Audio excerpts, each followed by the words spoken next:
Hello বন্ধুরা, সামনেই তোমাদের পশ্চিমবঙ্গ গ্রাম পঞ্চায়েত পরীক্ষা থাকছে। ৬,০০০-এরও বেশি শূন্যপদ, তোমাদের জন্য খুব বড় সুযোগ।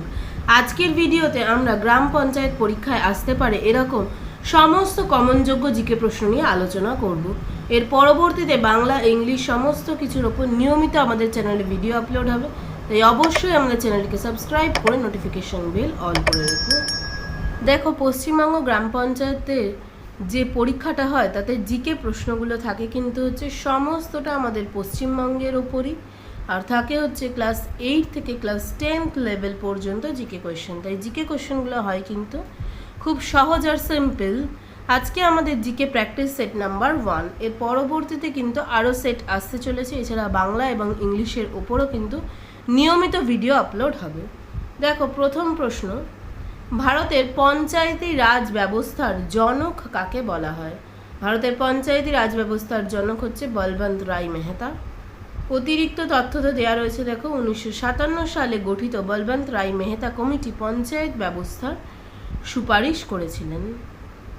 দ্বিতীয় প্রশ্ন, দেখো, ভারতের কোন রাজ্যে প্রথম পঞ্চায়েতি রাজ ব্যবস্থা চালু হয়েছিল? প্রথম পঞ্চায়েতি রাজ ব্যবস্থা চালু হয়েছিল অপশন সি, রাজস্থান। 1959 সালের 2রা অক্টোবর রাজস্থানের নাগৌর জেলায় স্বাধীন ভারতের প্রথম পঞ্চায়েত ব্যবস্থা চালু হয়। 3 নম্বর প্রশ্ন, পশ্চিমবঙ্গে পঞ্চায়েত ব্যবস্থা কত স্তর বিশিষ্ট? পশ্চিমবঙ্গের পঞ্চায়েত ব্যবস্থা 3 স্তর বিশিষ্ট। পশ্চিমবঙ্গের পঞ্চায়েত ব্যবস্থায় 3টি স্তর রয়েছে। প্রথমটা গ্রাম পঞ্চায়েত, তারপর পঞ্চায়েত সমিতি, তারপর জেলা পরিষদ। নেক্সট প্রশ্ন, দেখো, পঞ্চায়েত ব্যবস্থার সর্বোচ্চ স্তর কোনটি? পঞ্চায়েত ব্যবস্থার সর্বোচ্চ স্তর জেলা পরিষদ। এটি জেলা স্তরে কাজ করে এবং পশ্চিমবঙ্গের নির্বাচিত রাজনৈতিক প্রধানকে সভাপতি বলা হয়। আচ্ছা, পশ্চিমবঙ্গের যে গ্রাম পঞ্চায়েতের পরীক্ষার এটা সম্পূর্ণ জিকে। এছাড়া তোমাদের PYQ কোশ্চেন নিয়েও খুব তাড়াতাড়ি ভিডিও আমাদের চ্যানেলে আসবে, তাই অবশ্যই আমাদের চ্যানেলটিকে সাবস্ক্রাইব করে রেখো। নেক্সট প্রশ্ন, দেখো, পঞ্চায়েত ব্যবস্থার সর্বনিম্ন স্তর কোনটা? সর্বনিম্ন স্তর গ্রাম পঞ্চায়েত। গ্রাম পঞ্চায়েত হলো সর্বনিম্ন বা তৃণমূল স্তর, যার নির্বাচিত প্রধানকে পশ্চিমবঙ্গের প্রধান বলা হয়। নেক্সট প্রশ্ন, দেখো, সংবিধানের কত নম্বর ধারায় পঞ্চায়েত গঠনের নির্দেশ দেওয়া হয়েছে? পঞ্চায়েত গঠনের নির্দেশ দেওয়া হয়েছে সংবিধানের 40 নম্বর ধারায়। নেক্সট প্রশ্ন, ভারতে কোন বছর পরিকল্পনা কমিশন গঠিত হয়েছিল? পরিকল্পনা কমিশন গঠিত হয়েছিল 1950 খ্রিস্টাব্দে। Option D right answer. Next প্রশ্ন, দেখো, স্বাধীন ভারতের জাতীয় পতাকা কখন গৃহীত হয়? স্বাধীন ভারতের জাতীয় পতাকা গৃহীত হয়েছিল 22শে জুলাই 1947 সালে। Option B right answer. Next প্রশ্ন, দেখো, ভারতের প্রথম ট্রেন কত সালে চালানো হয়েছিল? ভারতের প্রথম ট্রেন চালানো হয়েছিল 1853 সালে। 1853 সালে 16ই এপ্রিল বোম্বেতে প্রথম ট্রেন চালানো হয়েছিল। আচ্ছা, একটা প্রশ্ন কথা আমি বলে রাখি, এই যে তোমাদের গ্রাম পঞ্চায়েতের জিকের যে 10টা প্রশ্ন থাকে তার মধ্যে কিন্তু হিস্ট্রি, জিওগ্রাফি সমস্তটাই ইনক্লুড থাকে। তাই আজকের ভিডিওতে কিন্তু আমি সমস্তটা ইনক্লুড করে তোমাদের জন্য জিকে নোটসটা বানিয়েছি। নেক্সট প্রশ্ন, দেখো, বজ্রপাতের ফলে কোন অ্যাসিড সৃষ্টি হয়? বজ্রপাতের ফলে সৃষ্টি হয় নাইট্রিক অ্যাসিড।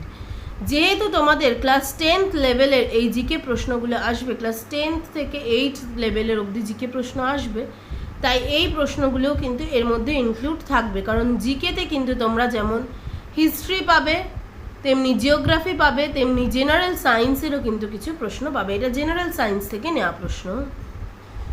নেক্সট প্রশ্ন, দেখো, ভারতের অরণ্য গবেষণাগারটি কোথায় অবস্থিত? ভারতের অরণ্য গবেষণাগার অবস্থিত দেহরাদুনে। নেক্সট প্রশ্ন, দেখো, আদিম পৃথিবীতে ক্লোরোফিল যুক্ত যে এককোষী উদ্ভিদের আবির্ভাব হয় তার নাম কি? ক্লোরোফিল যুক্ত এককোষী উদ্ভিদ অপশন এ, শৈবাল।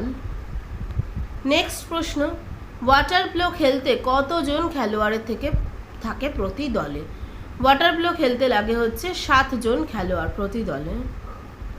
নেক্সট প্রশ্ন, দেখো, রেগুর কাকে বলা হয়? রেগুর অ্যাকচুয়াল কথায় কালো মাটি, কালো মাটিকে আমরা রেগুর বলি। এটা কিন্তু আমরা জিওগ্রাফিতে পড়ে আসি ক্লাস 8 থেকে 10th লেভেলের মধ্যে। ইনকলাব জিন্দাবাদ স্লোগানটি কার লেখা বা কার? ইনকলাব জিন্দাবাদ স্লোগানটি বলেছিলেন হচ্ছে ভগৎ সিং। এটা আমাদের ক্লাস 8-এর হিস্ট্রি থেকে নেওয়া প্রশ্ন। নেক্সট প্রশ্ন দেখো, বিজ্ঞানের পরিভাষায় আধুনিক হাতির নাম কি? বিজ্ঞানের পরিভাষায় আধুনিক হাতি হচ্ছে এলিপাস। অপশন এ হচ্ছে রাইট আনসার। নেক্সট প্রশ্ন দেখো, এশিয়াটিক সোসাইটি কবে প্রতিষ্ঠা হয়? এশিয়াটিক সোসাইটি প্রতিষ্ঠা হয় হচ্ছে 1784 খ্রিস্টাব্দে। স্যার উইলিয়াম জোন্স তিনি কলকাতায় এশিয়াটিক সোসাইটি প্রতিষ্ঠা করেছিলেন। নেক্সট প্রশ্ন, কোন পাখি সবচেয়ে দ্রুত গতিতে সাঁতার কাটতে পারে? যে পাখি সবচেয়ে দ্রুত গতিতে সাঁতার কাটে হচ্ছে জেন্টু পেঙ্গুইন। অপশন এ হচ্ছে তোমাদের রাইট আনসার।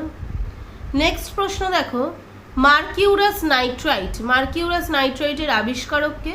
এই সমস্তগুলোই কিন্তু তোমাদের ক্লাস 8 থেকে 10 লেভেলের মধ্যে তোমরা হিস্ট্রি, জিওগ্রাফি, সায়েন্সের মধ্যে পড়ে আসবে। তাই এই প্রশ্ন, প্রত্যেকটা প্রশ্ন কিন্তু তোমাদের গ্রাম পঞ্চায়েত লেভেলে পরীক্ষার জন্য ভীষণ ইম্পর্টেন্ট। আর এর মধ্যে কিন্তু কিছু কিছু PYQ ইনক্লুড আছে। মার্কিউরাস নাইট্রেট হচ্ছে বিজ্ঞানী প্রফুল্লচন্দ্র রায় আবিষ্কার করেছিলেন। নেক্সট প্রশ্ন দেখো, গায়ত্রী মন্ত্র কার লেখা? গায়ত্রী মন্ত্র লেখক হচ্ছে ঋষি বিশ্বামিত্র। অপশন এ হচ্ছে রাইট আনসার। নেক্সট কোশ্চেন দেখো, ভারতের কোন রাজ্যে দুবার বৃষ্টিপাত হয়? ভারতের তামিলনাড়ু রাজ্যে কিন্তু বছরে দুবার বৃষ্টিপাত হয়। নেক্সট প্রশ্ন দেখো, শহীদ দ্বীপ, শহীদ দ্বীপ কোথায় অবস্থিত? শহীদ দ্বীপ হচ্ছে আন্দামানে অবস্থিত। নীল দ্বীপের নাম বদলে নেতাজি সুভাষচন্দ্র বসুর স্মরণে এই শহীদ দ্বীপ রাখা হয়েছিল। 22 নম্বর প্রশ্ন দেখো, কে বরদৌলি আন্দোলনে পরিচালনা করেন? বরদৌলি আন্দোলন পরিচালনা করেছিলেন হচ্ছে অপশন সি বল্লভভাই প্যাটেল। 1928 সালে এই আন্দোলনের সফলতার পরই কিন্তু মহিলারা তাকে সর্দার উপাধি দেন। 23 নম্বর প্রশ্ন দেখো, ধান গাছের ডেড হার্ট সৃষ্টি করে কোন পোকা? ধান গাছে ডেড হার্ট সৃষ্টি করে হচ্ছে মাজরা পোকা। অপশন সি বি হচ্ছে রাইট আনসার। এটা কিন্তু তোমাদের ক্লাস 8-এর সায়েন্স থেকে নেওয়া প্রশ্ন। নেক্সট প্রশ্ন দেখো, সিধু কানু কোন বিপ্লবের সঙ্গে যুক্ত ছিলেন? সিধু কানু যুক্ত ছিলেন হচ্ছে সাঁওতাল হুল বিদ্রোহের সাথে। 1855 সালে এই বিদ্রোহ গড়ে উঠেছিল সিধু আর কানুর নেতৃত্বে। নেক্সট কোয়েশ্চেন দেখো, জালিয়ানওয়ালাবাগ কোথায় অবস্থিত? জালিয়ানওয়ালাবাগ অবস্থিত হচ্ছে অমৃতসরে। অপশন বি হচ্ছে রাইট আনসার। আমরা সবাই কিন্তু সেই বিখ্যাত জালিয়ানওয়ালাবাগ হত্যাকাণ্ড সম্পর্কে জানি। 1919 সালে 13ই এপ্রিল এই জালিয়ানওয়ালাবাগ হত্যাকাণ্ড করা হয়েছিল। নেক্সট প্রশ্ন দেখো, কোন পাখির ডানার মাপ সবথেকে ছোট? যে পাখি সবথেকে ডানার মাপ ছোট হচ্ছে অ্যালব্রাটাস। অপশন সি হচ্ছে রাইট আনসার। নেক্সট প্রশ্ন দেখো, ভারতের ফ্লাইং শিখ কাকে বলা হয়? ভারতের ফ্লাইং শিখ হচ্ছে মিলখা সিং। অপশন বি হচ্ছে রাইট আনসার। নেক্সট প্রশ্ন দেখো, পদ্ম পাতার কোন তলে পত্ররন্ধ্র থাকে? পদ্ম পাতার সব থেকে যে উপরের তল তাতে থাকে হচ্ছে পত্ররন্ধ্র। অপশন এ হচ্ছে রাইট আনসার। নেক্সট প্রশ্ন দেখো, সূর্য স্থির এবং তা ঘোরে না এই কথা প্রথম ঘোষণা কে করেন? এই সূর্য স্থির এবং তা ঘোরে না এটা প্রথম বলেছিল হচ্ছে কোপার্নিকাস। অপশন বি হচ্ছে রাইট আনসার। নেক্সট প্রশ্ন দেখো, আর্য সমাজ কে প্রতিষ্ঠা করে? আর্য সমাজ প্রতিষ্ঠা করেছিল অপশন বি দয়ানন্দ সরস্বতী। দয়ানন্দ সরস্বতী 1875 সালে এই আর্য সমাজ প্রতিষ্ঠা করেন। নেক্সট প্রশ্ন দেখো, কাবেরী নদীর একটি বিখ্যাত জলপ্রপাতের নাম কি? কাবেরী নদীর একটি বিখ্যাত জলপ্রপাত হচ্ছে শিবসমুদ্রম। অপশন বি হচ্ছে রাইট আনসার। নেক্সট প্রশ্ন দেখো, মহাত্মা গান্ধী কোথায় জন্মগ্রহণ করেছিলেন? আমরা সবাই জানি মহাত্মা গান্ধীর জন্মস্থান হচ্ছে পোরবন্দর। 1869 সালে 2রা অক্টোবর তিনি গুজরাটের পোরবন্দরে জন্মগ্রহণ করেন। নেক্সট প্রশ্ন দেখো, ইবন বতুতা কার আমলে ভারতে আসেন? ইবন বতুতা আসে হচ্ছে মোহাম্মদ বিন তুগলকের আমলে, option C right answer. Next question দেখো, বাঁশ গাছের কোন ধরনের কাণ্ড? বাঁশ গাছ হচ্ছে তৃণ জাতীয় কাণ্ড, বাঁশ গাছ হচ্ছে বৃক্ষ জাতীয় কাণ্ড, তৃণ হবে না, বাঁশ গাছ হচ্ছে বৃক্ষ জাতীয় কাণ্ড। নেক্সট প্রশ্ন দেখো, 35 নম্বর প্রশ্ন, রাজ্যসভার সদস্য হতে গেলে কমপক্ষে কত বয়স প্রয়োজন? রাজ্যসভার সদস্য হতে গেলে কমপক্ষে 30 বছর বয়স প্রয়োজন। আর যদি লোকসভার সদস্য হতে চাও তাহলে লোকসভার সদস্য হওয়ার জন্য 25 বছর। আর রাষ্ট্রপতি হতে গেলে তোমার 35 বছর পর্যন্ত বয়স দরকার কমপক্ষে। নেক্সট প্রশ্ন, হাইকোর্টের প্রধান বিচারপতিদের অবসরের বয়স কত? সব জায়গায় ন্যাচারালি কিন্তু অবসরের বয়স হয়ে থাকে 60 বছর, বাট হাইকোর্টের প্রধান বিচারপতির অবসরের বয়স হচ্ছে 62 বছর। সুপ্রিম কোর্টের বিচারপতিদের অবসরের বয়স হচ্ছে 65 বছর। নেক্সট প্রশ্ন দেখো, ভারতের দীর্ঘতম ক্যান্টিলিভার ব্রিজ কোনটি? ভারতের দীর্ঘতম ক্যান্টিলিভার ব্রিজ হচ্ছে হাওড়া ব্রিজ, অপশন বি হচ্ছে রাইট আনসার। নেক্সট প্রশ্ন দেখো, অভিনেতা সৌমিত্র চট্টোপাধ্যায় কত সালে দাদাসাহেব ফালকে পুরস্কারে ভূষিত হন? সৌমিত্র চট্টোপাধ্যায় দাদাসাহেব ফালকে পুরস্কার পেয়েছিলেন 2012 সালে, option C right answer. Next প্রশ্ন, বিশ্বে কোন দেশে সর্বপ্রথম 6G স্যাটেলাইট লঞ্চ করলো? বিশ্বে সর্বপ্রথম 6G স্যাটেলাইট লঞ্চ করলো হচ্ছে অপশন ডি রাইট আনসার, চীন। নেক্সট প্রশ্ন, দ্বৈত শাসন ব্যবস্থা কে প্রবর্তন করেন? দ্বৈত শাসন ব্যবস্থা প্রবর্তন করেন হচ্ছে লর্ড ক্লাইভ। লর্ড ক্লাইভ হচ্ছে option C right answer. Next প্রশ্ন দেখো, সার্কের নবীনতম সদস্য দেশ কোনটি? সার্কের নবীনতম সদস্য দেশ হচ্ছে Afghanistan, option B right answer. Next প্রশ্ন দেখো, পৃথিবীর বৃহত্তম বদ্বীপ কোথায় দেখা যায়? পৃথিবীর বৃহত্তম বদ্বীপ দেখা যায় হচ্ছে গঙ্গা ব্রহ্মপুত্র মোহনায়। নেক্সট প্রশ্ন দেখো, ভারতের ক্ষুদ্রতম প্রতিবেশী দেশ কোনটি? ভারতের সবথেকে ক্ষুদ্রতম প্রতিবেশী দেশ হচ্ছে মালদ্বীপ, অপশন সি হচ্ছে রাইট আনসার। নেক্সট প্রশ্ন দেখো, পরম শূন্য উষ্ণতার মান কত? পরম শূন্য উষ্ণতার মান হচ্ছে -273 ডিগ্রি সেলসিয়াস।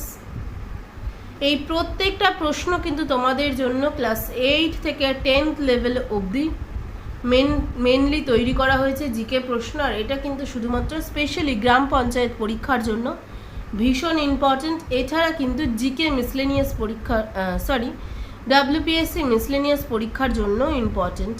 তাই তোমরা পুরো ভিডিওটা প্রথম থেকে শেষ পর্যন্ত পুরোটা দেখবে। আর পরীক্ষার আগে অবশ্যই প্রশ্নগুলো একবার দেখে যেও। নেক্সট প্রশ্ন দেখো, আতশ কাঁচ কী ধরনের লেন্স? আতশ কাঁচ হচ্ছে উত্তল lens, option B right answer. Next প্রশ্ন, শেষ মুঘল সম্রাট কে ছিলেন? শেষ মুঘল সম্রাট ছিলেন হচ্ছে দ্বিতীয় বাহাদুর শাহ। 1857 সালের মহাবিদ্রোহের পর ব্রিটিশরা তাকে রেঙ্গুনে নির্বাসিত করেন এবং এইভাবে মুঘল সাম্রাজ্যের পতন ঘটে। আর নেক্সট প্রশ্ন, আমাদের শেষ প্রশ্ন, ভারতের বৃহত্তম কয়লা উৎপাদন কেন্দ্র কোনটি? ভারতের বৃহত্তম কয়লা উৎপাদন কেন্দ্র হচ্ছে ঝাড়খণ্ডের ঝরিয়া। এই হলো তোমাদের 50টা ইম্পর্টেন্ট জিকে প্রশ্ন ফার্স্ট সেট। এর পরবর্তীতে আরও জিকে প্রশ্ন নিয়ে আমাদের কিন্তু সেটগুলো খুব তাড়াতাড়ি আমাদের চ্যানেলে আসবে। এছাড়া তোমাদের গ্রাম পঞ্চায়েত পরীক্ষার জন্য বাংলা ইংলিশ সমস্ত কিছুর ওপর নিয়মিত ভিডিও আমাদের চ্যানেলে তোমরা পেয়ে যাবে। তাই অবশ্যই আমাদের চ্যানেলটিকে সাবস্ক্রাইব করে নোটিফিকেশন বেল অল করে রেখো। ধন্যবাদ।